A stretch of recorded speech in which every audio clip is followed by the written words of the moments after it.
Have you ever wondered about the stories hidden in the names of the places you pass through every day? Metro Manila, a bustling metropolis of millions, is not just a collection of cities and districts.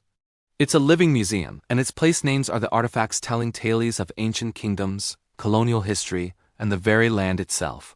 Today, we're going on a journey to uncover the fascinating origins behind the names of Metro Manila's cities. From legendary princesses to humble plants, you'll be surprised by what we find. So buckle up as we peel back the layers of the capital's history, one name at a time. Let's start at the very core, the heart of the nation, the city of Manila. Before the Spanish ships ever reached its shores, a thriving Muslim kingdom stood on the south bank of the Pasig River. The area was lush with a specific type of mangrove shrub, one with beautiful star-shaped white flowers. The locals called it the Nilid, so when people referred to this place they'd say May Nilid, which in Tagalog means there is Nilid. Over time, Maynilad was shortened and Hispanized, giving us the name we know today, Manila. Now, let's head south of the Pasig River, starting with the gleaming financial hub of Makati. You might be surprised to learn its name has a rather humble, muddy origin. Before the skyscrapers, Makati was a swampy marshland. The story goes that when the Spanish conquistador Miguel Lopez de Legazpi arrived, he gestured to the land and asked a local for its name. The local, thinking he was being asked about the river's condition, replied, Makati na, which means the tide is low or it is ebbing. The name stuck, and the once marshy land eventually transformed into the country's premier business district. Next up is Pasay. This city has two popular origin stories. One theory links its name to the pasay plant that grew in the area. But a more romantic, though less verifiable, legend attributes the name to a pre-colonial princess named Dayang Dayang Pasay. While historians debate the facts, the story of the princess endures in local folklore. Then there's Parañaque. Its name likely comes from the Tagalog term palanyag, which referred to a place for trade or transactions. But a more colorful and widely told story involves a Spanish carriage driver. Legend says that as they arrived, he was told para aquí, meaning stop here, stop here. The locals misheard this phrase, and it evolved into Parañaque. It's a fun story that captures the blending of cultures. Further south, we have Las Pinas, which translates directly from Spanish to the pineapples. It's a straightforward name, isn't it? The city was named for the vast pineapple plantations that thrived there during the Spanish era. It's a simple reminder of the area's agricultural past.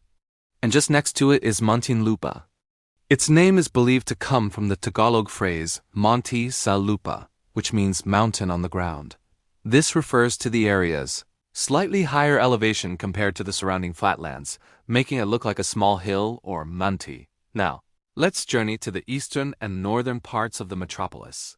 First, the massive Quezon City, or QC. Unlike many others, its name isn't from a plant or a legend, but from a person.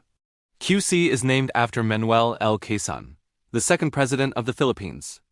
Established in 1939, it was President Quezon's grand vision to create a new, spacious, and well-planned capital city to replace the congested Manila.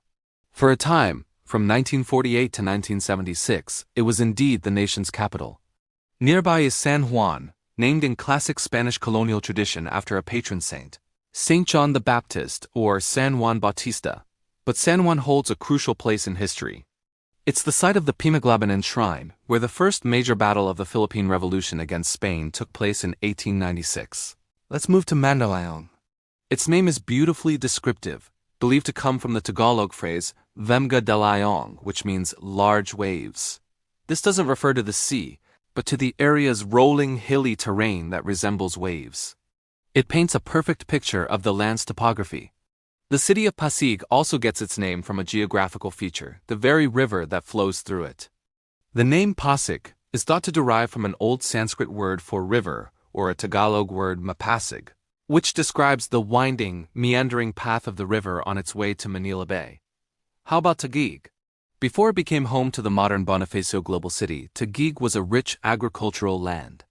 Its people were known for their skill in rice farming. The name comes from Tagagik, meaning the rice threshers. The name is a tribute to the city's original inhabitants and their primary livelihood.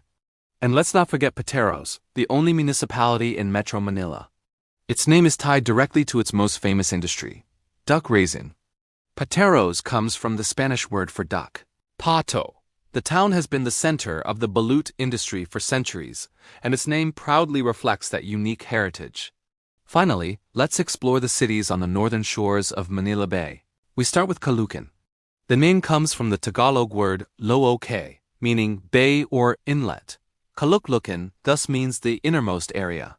This perfectly describes the city's location in the innermost corner where the bay's shoreline curves. It's also historically significant as a secret meeting place for the Katipunan. Next is Malabon.